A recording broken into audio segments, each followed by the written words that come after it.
Okay, it's going to be a review of SummerSlam 2019. This is the only SummerSlam, missing. I think I passed on the show for personal reasons, and at the same time, I just wasn't too confident that the show would be that good because of, I think at the time Brock, it was very tough to predict, what kind of effort he was going to give on some of these big shows. But, I do remember watching the show during the pandemic on the WWE Network for the 2019 pay-per-view Rewind. And, it probably ended up being one of the better shows of 2019. But a couple of things kind of jumped out at me. I just think the product did not feel hot at the time. This was actually in Toronto. And, you just didn't get that... crazy atmosphere that you got in 2004, which was very polarizing. But still, I would still say that Bizarro Land crowd was definitely a step up from this. This just felt like the product was cold. And, a couple of things went through my mind here. I think the move to Peacock, definitely helped, with the product, with the shows. I think at this time, it wasn't so much a problem on this show, but I just remember at the time, they had the philosophy, they had the no limit philosophy, which is, quantity over quality, where we're just going to run shows long, just hoping that we'll get more memberships and more subscriptions. With Peacock, the money's already there, so you didn't really have to worry about that. And then, too, I think that the pandemic definitely helped with AEW and especially WWE as well. I think... they went through this phase at the end of 2019 where just nothing was working. They went through this phase where they felt like they had to bring in these, non-wrestlers and these Saudi Arabia pay-per-views. And I think it turned a lot of people away. And that was as close as I ever was to just quitting, just watching WWE, possibly quitting YouTube, which had more to do with personal reasons. But, it wasn't to be. And the pandemic happened, and there was just a lot of things that kind of, I think the WWE definitely benefited from. I think bringing in Edge, gave them a huge boost. And I think, at the time, I think the pandemic just forced them just to focus on, the talent that was there and, to stop worrying about, catering the Brock Lesnar. But hey, man, we're going to go back to August 11th, 2019. This is from Toronto, Canada. We have an attendance of 16,904. So overall, I think it ended up being one of the WWE's better shows of 2019, which just really isn't saying much. I was looking at the pay-per-view Rewind. Like, for me, I actually had this ranked at 3. I think I had... pay-per-view of the year, Survivor Series. And I think a lot of that had to do with them just bringing NXT, into the equation. That definitely made for a better show, from what I remembered. And WrestleMania 35, I just remember the first half was great and the second half kind of sucked. That was like a wake-up call to Triple H that, WrestleMania just needs to be 2 nights. But I'm not happy about SummerSlam being 2 nights. I think it's a huge mistake. I think it sucks, but, we'll deal with that next year. But yeah, some people thought this was the show of the year. I think the main event did deliver. Seth and Brock, they finally had, a good match. I think it could have been better, but at the same time, this was a huge step up from, some of their previous work that just left us a little bit deflated and a little bit, it came off incomplete, a lot of their other matches. But, this Seth and Brock match was a great main event. I definitely think it's the, the match of the night from SummerSlam. But we start with Becky Lynch taking on Natalya. So before we get into the show, though, I think what really stands out about 2019 from a talent standpoint is when you go to WrestleMania, you had a lot of, stars that really got over, like Becky, like Kofi, like Seth Rollins. But I think once we're getting into the aftermath of this show, you could slowly see them start to decline because of just, they were, for whatever the reason, maybe they were just in bad feuds or some of the booking was just bad, especially with Kofi on this show. Some of it was just questionable. And I think especially with Rollins, he kind of fell into the same, problems that Roman fell into. Roman is going through something at the time. They're doing this storyline where guys are trying to run him over. I'm not sure if he wasn't, healthy or he was sick at the time, but, Roman is on the poster. They're still putting him in like the video game commercials with Becky, but still, it definitely felt like Rollins really struggled, after he won the belt here and, immediately after this show. So that's what really stood out about the show from a talent standpoint. But, Becky Lynch taking on Natalya. I'm not a huge fan of starting off a show with a women's championship match. I'm just not. I know they did it this year with Rhea Ripley and Liv Morgan. And I got to say, Rhea and Liv was really exciting. I actually loved, the ending of that match. I thought it was a lot of fun. Same thing with this. This was a safe, bet to open up the show. Becky, I can't say that she was as hot as she was at WrestleMania, but, they're in Canada and, she's going up against the Canadian and Natalya, and the fans were pretty much with Becky here, but they were into Natalya as well. The match was just fun. The crowd was there for it. They did the sharpshooter spot. Becky does go over, but, I got to say, this was a no-nonsense, entertaining match while it lasted. I'm just in favor of opening up SummerSlam with, a cruiserweight match or, something like Angle versus Mysterio. But, hey, next up we have Goldberg taking on Dolph Ziggler, a.k.a. Nick Nemeth. I got to say, man, I got to check out Dolph and, Mustafa Ali from TNA. I think they just wrestled for the championship. So I'm definitely looking forward to what Dolph Ziggler has in store for Bound for Glory. He's probably going to main event Bound for Glory against Josh Alexander, maybe somebody else, maybe Mike Bayley. But, Dolph was pretty funny here, man. So he's taking on Goldberg. You could probably still argue this is Dolph Ziggler's biggest match of his career. This kind of sucked, though. Like, for me, I wasn't a big fan of this, but if you're a Goldberg fan, you love it. But this came off to me like why is Goldberg here? Like Goldberg, wrestled The Undertaker in Saudi Arabia, which, obviously that went really, really bad. They booed the crap out of him when he beat The Fiend. I think he wrestled Braun Strowman in the main event of WrestleMania. I'm just like, where was Goldberg when they needed him? During the invasion, when you could have done Goldberg and Austin. It's just like, you got to be kidding me. But, I got to give Dolph credit here. He was like, kind of reminiscent of what Jeff Hardy was doing to Taker. But as a heel, like he won't give up. He's telling Goldberg that he's the best to ever do it. And, Goldberg keeps on coming back to spear the crap out of him. There's like 3 different times where Goldberg comes out. This just dragged on way too long. I mean, the actual match is only like under 2 minutes. But, I got to say, what really stood out here the most was, what Dolph was doing with HBK and some of the legends. He was just taking shot at legends for overstaying their welcome. And then Shawn, stuck the dagger in him. He said, you know what I think is sad? Someone that, tried to be a second-rate Shawn Michaels his whole career and just never ended up being as good as, HBK, something like that. It was a great promo. But, Dolph is, taking on the Jericho role here. Jericho did this at WrestleMania 25, with Flair, Steamboat, and Roddy Piper and Mickey Rourke. It's kind of like the same, exact storyline here. But hey, wasn't a fan of it. You almost forget. That's one of the things about the SummerSlam. It's like a match after match. I'm like, oh yeah, that happened. I almost totally forgot about this shit. And same thing with the next match. We got AJ Styles taking on Ricochet for the United States Championship. When I saw that this was going to happen, I was like, holy shit, this is going to be awesome. But, I almost forgot about this program. I think they did wrestle at Extreme Rules. I don't remember that match either. I just remember that being disappointing. But with AJ Styles and Ricochet, AJ's actually a heel here. He's actually out there with Luke Gallows and Carl Anderson. In the storyline, in the video package, Ricochet is the clear-cut babyface here. And, okay, so when you look at this match on paper, it's sexy as hell in terms of, the athleticism. These are 2 of the best high flyers, maybe ever.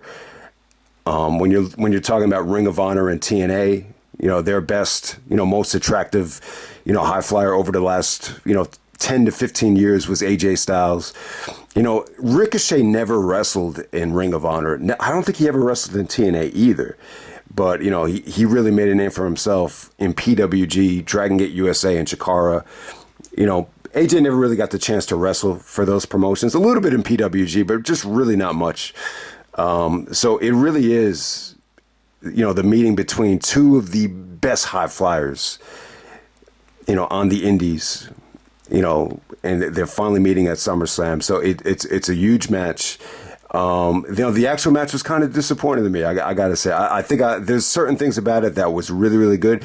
What really brought it down for me is just the lack of appreciation from the fans. It just didn't seem like the fans were into either guy. If you just narrow this down to like 5,000 fans, I think it would have came off a lot better. The problem was, most of the fans were just dead for this. I mean, there were some AJ Styles chants. Ricochet was pretty over, to a degree, but it just didn't hit the way I was expecting it to. And, the match is just very slow paced. This is just AJ, performing more as a heel rather than him just, having that sense of urgency to steal the show here. So, but, the positives are there's some great selling from Ricochet. There's some just great, submission work from AJ with the calf crusher. So there's a lot to like here from a selling standpoint. The finish is awesome. I mean, Jesus Christ, AJ Styles actually counters the Phoenix Splash from Ricochet into the Styles Clash. I mean, you can't ask for a better finish than that. So the finish really does save the match. It definitely ended up being one of the better things on the show. But it's just weird though, man. If you I totally forgot about this, so I'm sure other people forgot about it as well. But AJ Styles and Ricochet, Ricochet's WWE run has been weird, man. It's just been very, up and down.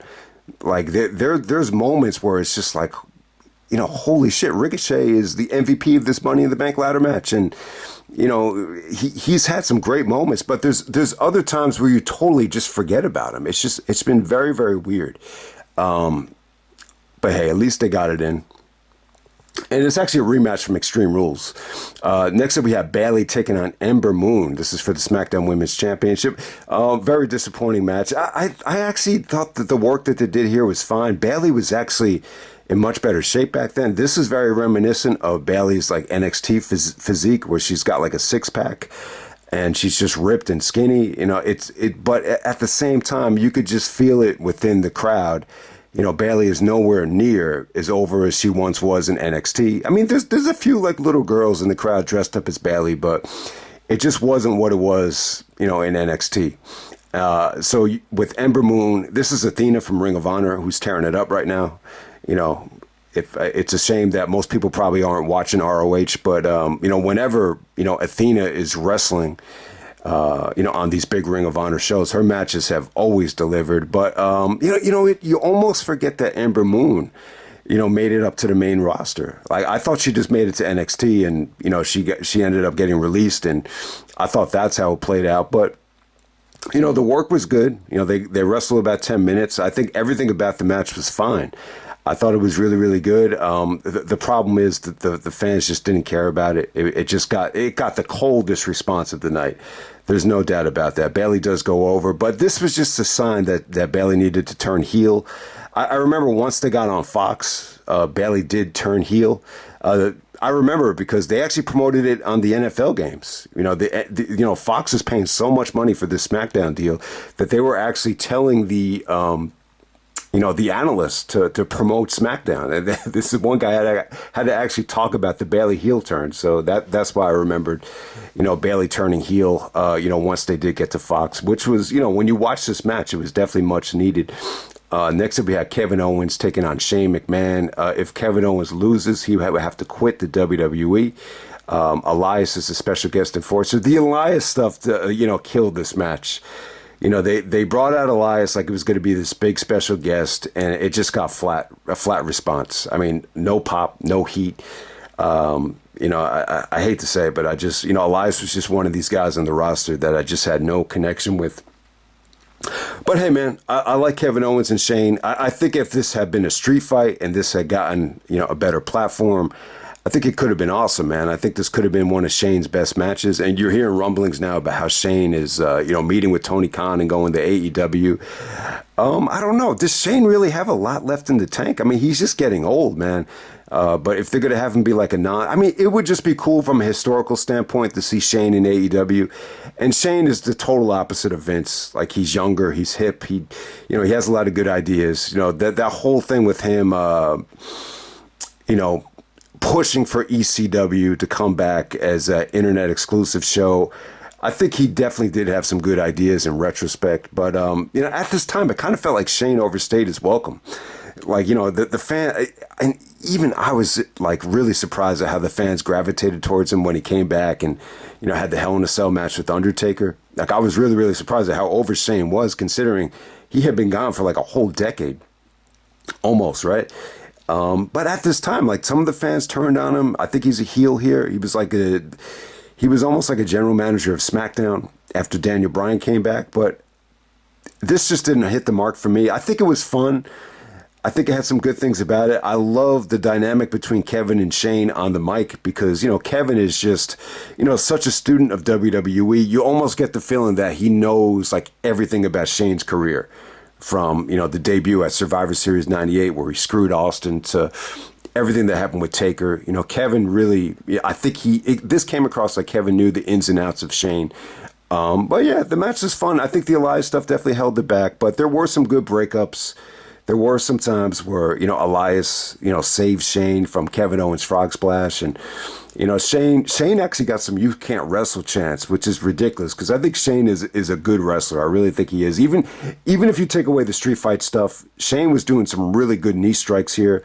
He was doing his juking and jiving and, the Shane McMahon arsenal and all that stuff. But, Kevin Owens goes over with the stunner. I think it was fun. Didn't overstay its welcome. I think this could have been, 10 times better if they had the green light in a street fight, because Shane always delivers in those street fights. But, at this particular time, I have no idea why they didn't book it that way, because I think it could have been something special. But it ended up being forgettable. I totally forgot that. This is another match that I totally forgot even happened. Next up, we have Charlotte Flair taking on, Trish Stratus in the Dream match. I definitely remember this, Trish coming back to Toronto, her big return. It went over pretty well. I wouldn't say this is Trish's best match. I think she's had better matches, possibly with Lita, possibly with Victoria. Even the match with Becky, the steel cage match, I thought that was pretty awesome, to open up Payback last year. But, the match with Charlotte was pretty cool. I think it was, a little bit slow in some parts, but, there were some great things from Trish. She definitely worked hard. You could definitely see her improve over the years in terms of conditioning, flexibility, and I think her and Charlotte was a match made in heaven in some ways. I think Charlotte really, showed here that she took women's wrestling to another level. Charlotte was really not like that over here or didn't really get a lot of heat here, but still, I think Charlotte's definitely, I think this was like at the time where people, definitely took her for granted. I think like once the pandemic had ended and, she was having those classics with Rhea Ripley, I think that's when people really started to appreciate Charlotte. But yeah, this was still good. This was still good stuff. This was definitely the best women's match on the show. And Trish loses to Charlotte, but it was good, man. It was really, really good stuff, I got to say. All right, next up we have Kofi Kingston taking on Randy Orton. This is for the WWE Championship. So, I got to say this about Kofi, looking back on it. I think the Kofi stuff was pretty awesome. But it's tough to remember though. Like it's tough to, once again, it's almost like you have to remind yourself like, oh man, that happened. Like Daniel Bryan was a heel and Kofi actually, beat him for the championship at WrestleMania. Like it was like the match of the year for 2019. I had it as number one in 2019 for WWE. But, a lot of the, especially the Daniel Bryan stuff, you got to remember Daniel Bryan is not on this show. He's actually like it looks like he's like a manager for Eric Rowan here. It looked like he was like involved with the Roman Reigns, some of the attempted runovers for him. But Daniel Bryan is not on this show. But when you're talking about Bryan as a heel, when he changed the WWE Championship into a piece of wood, and he was calling the fans fickle, like you almost like forgot that reign ever happened. And that's why I want Bryan to win the championship so bad at All In, because I just don't feel like he's ever really gotten, the proper reign that you wanted him to get, at least on the mainstream level. The first one was taken away from him at WrestleMania 30. Because of the neck injury and the concussions and all that stuff. But, you almost forget Bryan did have a reign as a heel, and he dropped it to Kofi. Kofi Mania. Kofi really got himself over in the Elimination Chamber, which was really, really good. But it's one of those things where you have to kind of, force yourself to remember it. So the stuff with Orton, I like a lot of what they did here in terms of the build. We're going back to TLC 2009, where they show this great footage of Kofi finally breaking through, hitting him with the leg drop through the table at Madison Square Garden. The fans going crazy for him. And Kofi was saying that, he could finally feel like he was getting that huge push. And then all of a sudden, like Randy cut him off, RKOs him, beats him at TLC, uses his backstage politics to make sure that Kofi is not on the main event level. Randy even says that, he stopped Kofi from getting to that level because he didn't deserve to be on his level. So they actually brought like a lot of, this is almost like forced, real politics. Like, I don't think Randy was that political in real life, but they tried to use that angle in the storyline. So I think that was pretty cool. I think he definitely had some good moments here. What really hurt the match for me is a couple of different things. The finish definitely sucked. For a SummerSlam, you don't want to see a count out finish like this. I know it's not the main event. If you did this in the main event, they would have been fucked, but they didn't do it in the main event. But still, you don't want to see a finish like this at SummerSlam. This is one of the lamest, disqualification, no finishes, I've ever seen, because it's at SummerSlam. And the stuff with Kofi and his wife and his kids at ringside and Randy kind of playing to them, leading up to the finish, I did not care for that. I don't think it worked.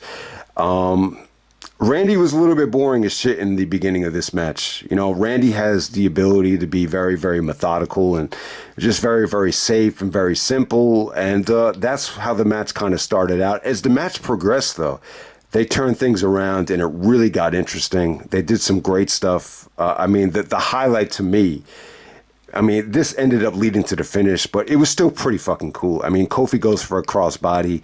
Randy hits him with an RKO, interception in midair. It came off great, but Kofi just kind of falls out of the ring to avoid getting pinned. And but other than that, though, I think they really turned things around. The fans kind of got into Kofi at the end of this thing. But I got to say, the easiest thing to say about this match is that Kofi is nowhere near, as over as he was at WrestleMania. It's almost like night and day. The crowd is pretty much dead for the match, to be completely honest with you. And it's a shame. It's a shame. But this makes the TLC match that they had in 2009, feel a lot more special and just a lot more engaging. So overall, I think it's a disappointing match, but I will say this: I think they were on the verge of really turning this into something really, really good, but it definitely fell flat. Next up, we had the Fiend, Bray Wyatt, taking on Finn Balor. So this is Bray Wyatt's debut as the Fiend, and from a crowd reaction standpoint, this stole the show. This is probably the best moment of the show in terms of, Renee is actually on commentary here. John Moxley's wife. You almost forget that they put her on commentary. And she says something very, very bold. She said that Bray transformed the atmosphere of the show, which is basically saying that the show kind of sucked in terms of the crowd until this match. And it's true. It's true. It got a holy shit chant. Sometimes, wrestling has nothing to do with wrestling. I think that's the secret to wrestling. Isaiah Thomas has always said that the secret to basketball has nothing to do with basketball. And he's talking about, the key to winning is bringing in role players that don't want to be the man. That's what that means. I think, you could say the same thing about wrestling too. So sometimes, especially on the mainstream level, there's a way to get people engaged and to bring in new fans. Sometimes the key is nothing to do with wrestling. Is you dress somebody in some wacky mask and have them just play this character, and it's almost like theater. And that's what happened here. I'm not going to give Bray Wyatt the Tupac treatment and say like, oh, he's one of a kind. He's one of the best to ever do it. Like he's the absolute like standard, for the wrestling industry in terms of how to get over. I'm not going to go that far, but I will give him credit here. This whole transformation of the Fiend thing, I think it got off to a hot start. Eventually, I fucking hated it, but hey. He goes over Finn Balor here. You almost feel bad for Finn Balor here. You really, really do. Finn Balor just turned heel. He turned on Damian Priest. I like a lot of what, Balor is doing right now with Priest. He really, his heel turn has validity to it, because think about it. I mean, he had that classic going with Seth last year at SummerSlam, and, Priest took it away from him with all that cash-in teasing.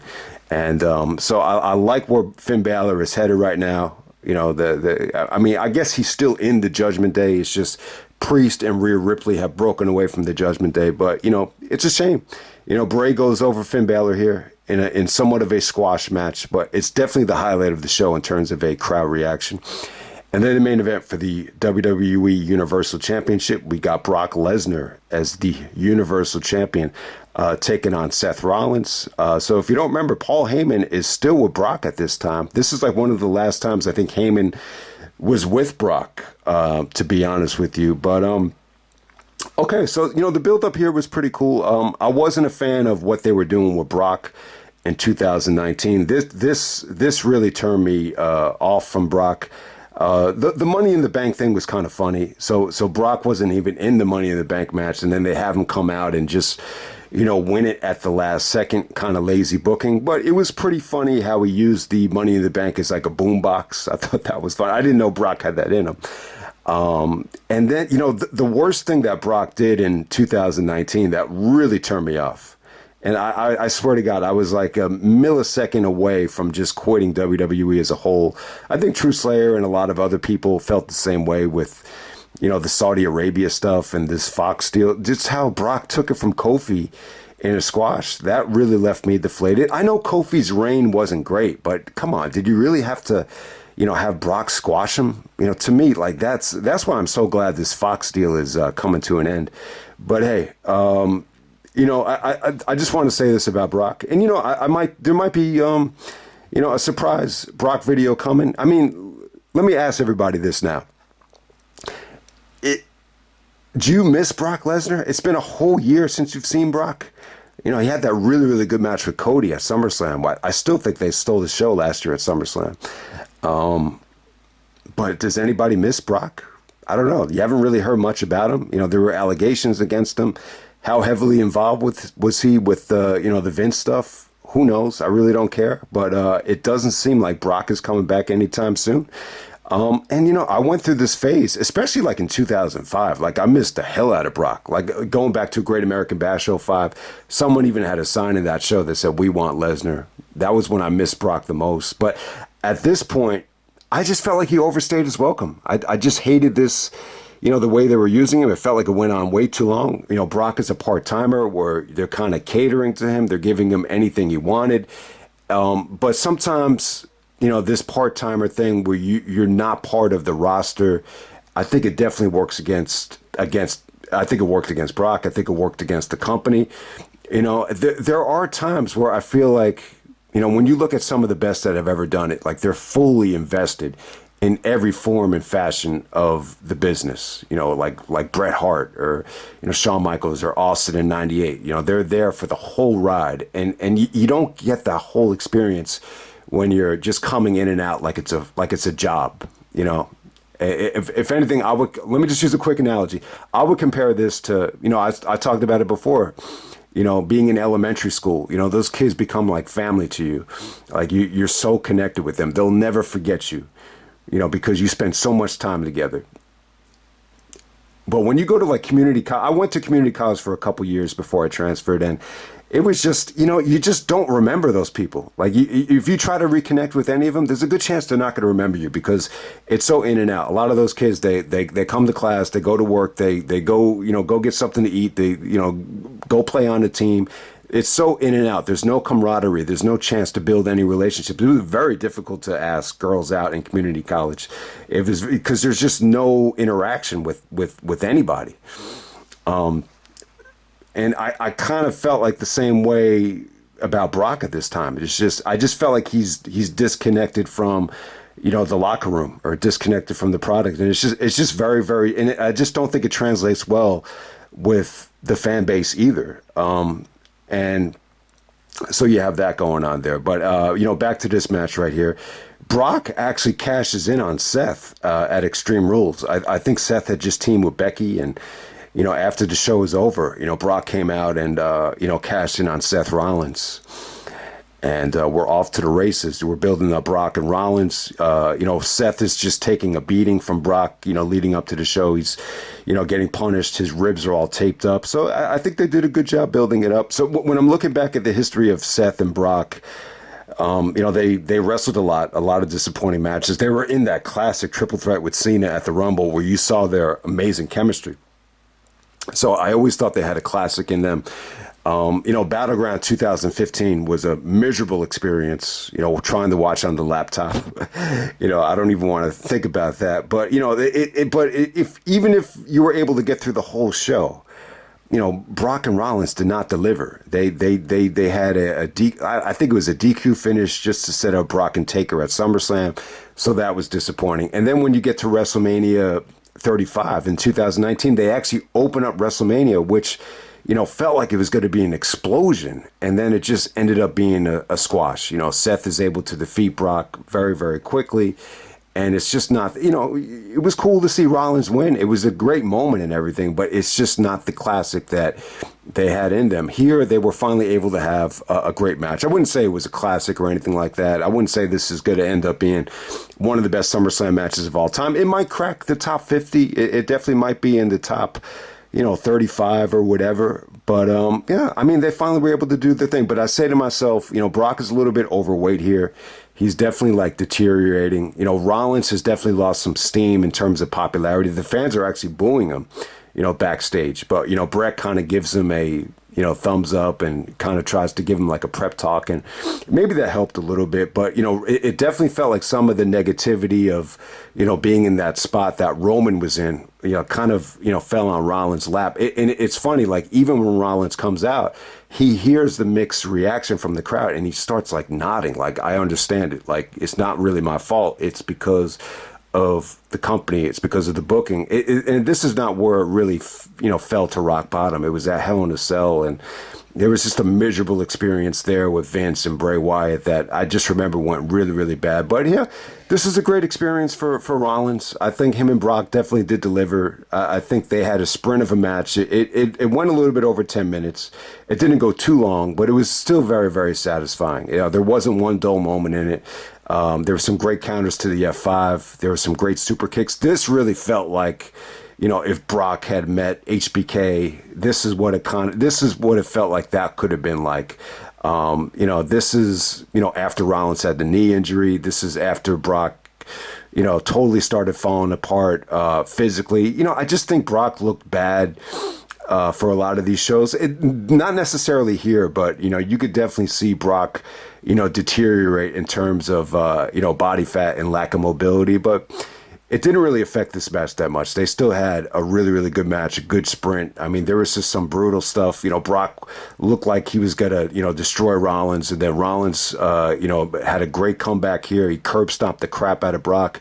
There's an incredible, frog splash through the announce table that, came off great.